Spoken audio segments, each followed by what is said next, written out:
மதுரை, நாகை, புதுக்கோட்டை, கிருஷ்ணகிரி உள்ளிட்ட மாவட்டங்களில் கனமழை பெய்ததால் குளிர்ந்த சூழல் நிலவியது.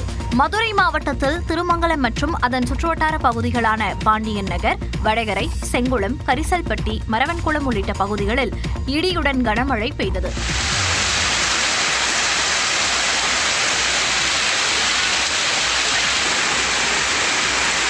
நாகப்பட்டினம் மாவட்டம் சிக்கல், வேளாங்கண்ணி, கீழ்வேளூர், வலிவலம், திருக்குவளையில் கனமழை பெய்ததால் சாலையில் தாழ்வான பகுதிகளில் தண்ணீர் பெருக்கெடுத்து ஓடியது.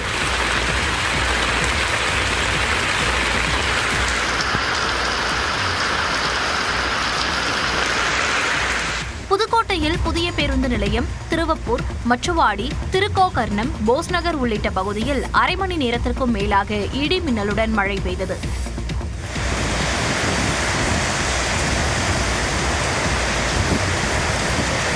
சிவகங்கை சுற்றுவட்டார பகுதிகளில் ஒரு மணி நேரத்திற்கும் மேலாக காற்றுடன் கனமழை பெய்ததால் குளிர்ச்சியான சூழல் நிலவியது. கிருஷ்ணகிரி மாவட்டம் ஹோசூர் மற்றும் அதன் சுற்றுவட்டார பகுதிகளான மத்திகிரி, ஜூஜுவாடி, பேகேப்பள்ளி, பாகலூர் உள்ளிட்ட பகுதிகளில் இடி மின்னலுடன் கனமழை பெய்தது.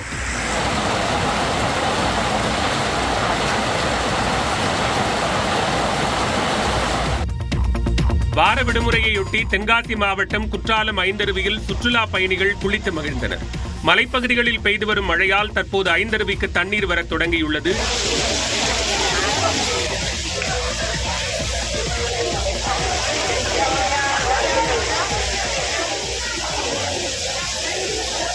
ஞாயிறு விடுமுறை நாளில் கன்னியாகுமரி மாவட்டம் திற்பரப்பு அருவியில் காலை முதலே சுற்றுலா பயணிகள் குவிந்தனர். சிறுவர்கள் நீச்சல் குளத்தில் விளையாடி மகிழ்ந்தனர்.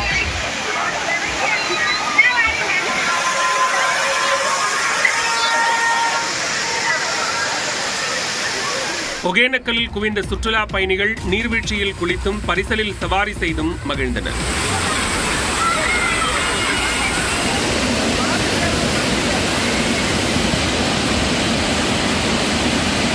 சேலம் மாவட்டம் ஏற்காட்டில் படகு சவாரி செய்து சுற்றுலா பயணிகள் மகிழ்ச்சியில் மிதந்தனர். படகு இல்லம் உள்ளிட்ட இடங்களில் சாலையோரம் நிறுத்தப்பட்ட வாகனங்களால் போக்குவரத்து நெரிசல் ஏற்பட்டது.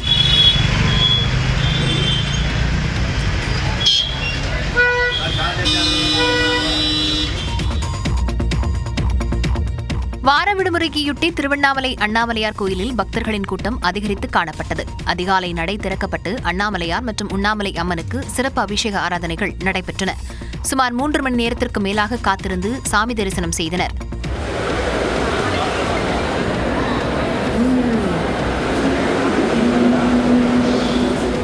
இதேபோன்று அறுபடை வீடுகளில் ஒன்றான பழனி முருகன் கோயிலில் பல்லாயிரக்கணக்கான பக்தர்கள் வருகை புரிந்தனர்.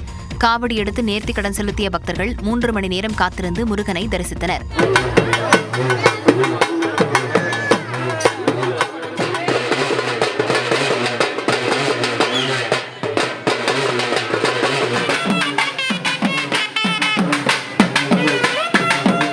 திருச்செந்தூர் கோயிலில் பக்தர்களின் கூட்டம் அலைமோதியது. 6 மணி நேரம் காத்திருந்து ஆறுமுகனை தரிசனம் செய்தனர். நீண்ட நேரம் காத்திருந்த பக்தர்கள் சண்முக விலாச மண்டபத்தின் இரும்பு கேட்டை உடைத்துக் கொண்டு கோயிலுக்குள் சென்றதால் பரபரப்பு நிலவியது.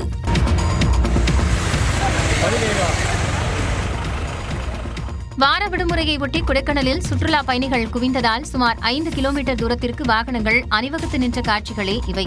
விடுமுறை தினம் என்பதால் கொடைக்கானலில் ஏராளமான சுற்றுலா பயணிகள் குவிந்தனர்.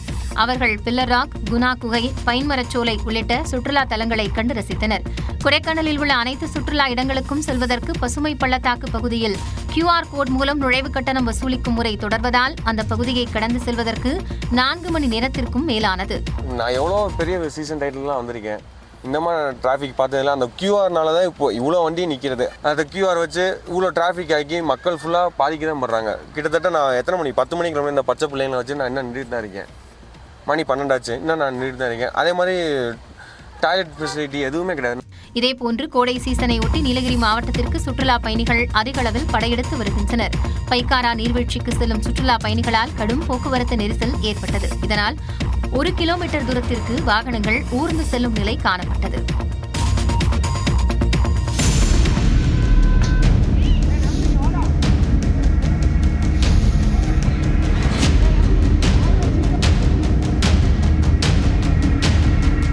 திருச்சியில் திருமணம் செய்ய மறுத்த காதலியின் முகத்தை கல்லால் தாக்கி காதலன் சிதைக்க முயன்ற சம்பவம் பரபரப்பை ஏற்படுத்தியுள்ளது.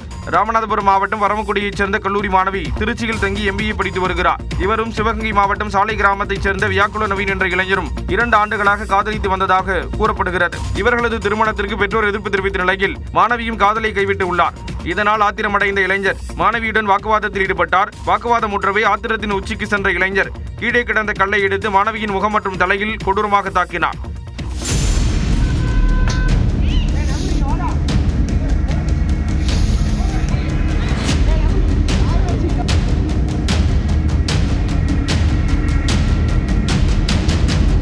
மாணவி ரத்த வெள்ளத்தில் கிடப்பதை கண்ட பொதுமக்கள் தாக்குதல் நடத்திய வியாக்குல நவீனை தர்மடி கொடுத்து காவல்துறையிடம் ஒப்படைத்தனர். மேலும் படுகாயமடைந்த மாணவியை மருத்துவமனையில் அனுமதித்தனர். தமிழ்நாட்டின் அரசியல் களத்தை பரபரப்பாக்கிய செய்திகளை தற்போது பார்க்கலாம். ஸ்டாலின் சார் கூட என்னுடைய 38-40 ஆண்டு நண்பர்.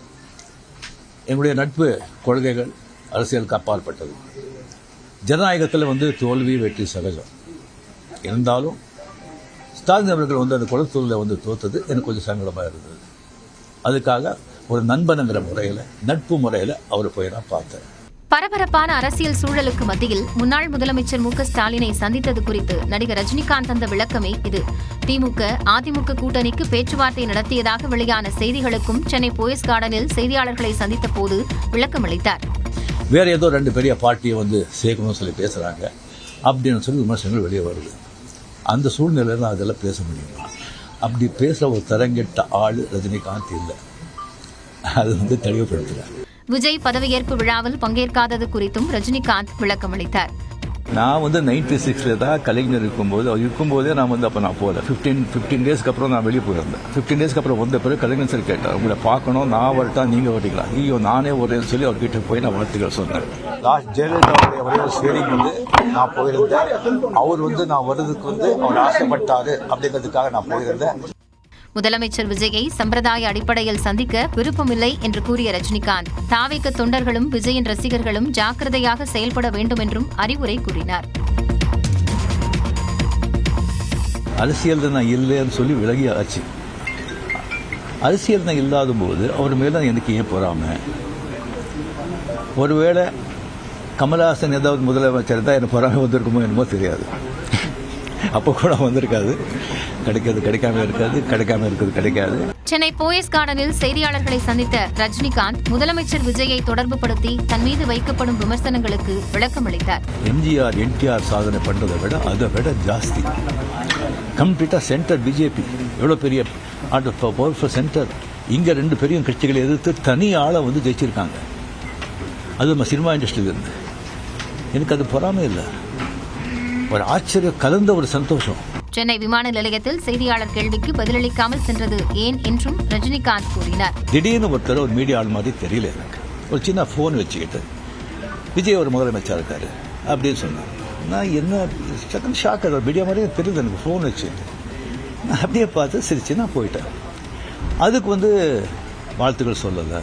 தனது ரசிகர்கள் விருப்பப்பட்ட கட்சியில் இணைந்து செயல்படலாம் என்று தெரிவித்த ரஜினிகாந்த் தான் அரசியல் கட்சியை தொடங்கி இருந்தால் கண்டிப்பாக வெற்றி பெற்றிருப்பேன் என்றும் கூறினார். அரசியல் இப்போ பிஜேபி வர்சஸ் டிவிகே, சட்டமன்றத்துக்குள்ள டிவிகே வர்சஸ் டிஎம்கே தான் இருக்கலாம். அதை தாண்டி அவங்க அரசியல் பண்றதுக்கான சூழல் இங்க இருக்குன்னு நான் சொல்றேன். தமிழ்நாடு அரசியல் சூழல் குறித்து நியூஸ் 18 தமிழ்நாட்டிற்கு விசிக தலைவர் திருமாவளவன் தெரிவித்த கருத்துக்கள் தான் இது.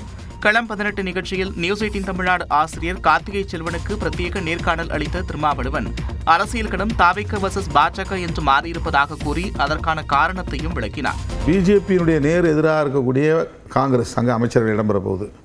பிஜேபியை ஐடியாலஜிக்கலாக தொடர்ந்து எதிர்க்கிற இடதுசாரி கட்சிகள் அவங்களுக்கு ஆதரவாக இருக்கிறாங்க. பிஜேபியை கடுமையாக விமர்சனம் பண்ணக்கூடிய விசிகா அங்கே ஆதரவு நல்கி இருக்கிறது. பிஜேபியால் ஏற்கவே முடியாத இஸ்லாமியர் கட்சி அங்கே இருக்குது.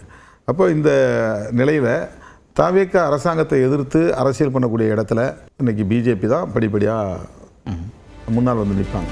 தொடர்ந்து பேசிய அவர் தொங்கு சட்டசபை அமையும் என்று தாம் தேர்தலுக்கு முன்பே கணித்திருந்ததாகவும் தெரிவித்தார். தாவேகாவுடைய வெற்றி, அதே போல உங்கள் அணியினுடைய தோல்வி, இதை எப்படி பார்க்கலாம்? அப்போ நான் என்ன யூகம் பண்ணேன்னா, விஜய் அவர்கள் சிறுபான்மை சமூகத்தினரின் வாக்குகளை வெகுவாக பிரிப்பார் அப்படி பிரிக்கிற போது திமுக கூட்டணியின் மொத்த எண்ணிக்கை, அதாவது வெற்றி பெறக்கூடிய இடங்களின் மொத்த எண்ணிக்கையில் பெரிய சரிவு ஏற்படலாம். ஆட்சி அமைப்பதற்கு போதிய இடங்கள் கிடைக்காமல் போகலாம் அப்படிங்கிற ஒரு யூகம் எனக்குள்ளே இருந்தது. நான் இப்படி மாறும் அப்படின்னு எதிர்பார்க்கல. இப்போ ஷார்ட்ஃபால் வந்து டிஎம்கே தான் வரும் அப்படின்னு தான் நான் நினச்சேன். அதிமுக சரிவை நோக்கி போகும் என்பதை தேர்தல் பரப்புரையிலேயே கூறியிருந்ததாகவும் திருமாவளவன் குறிப்பிட்டார்.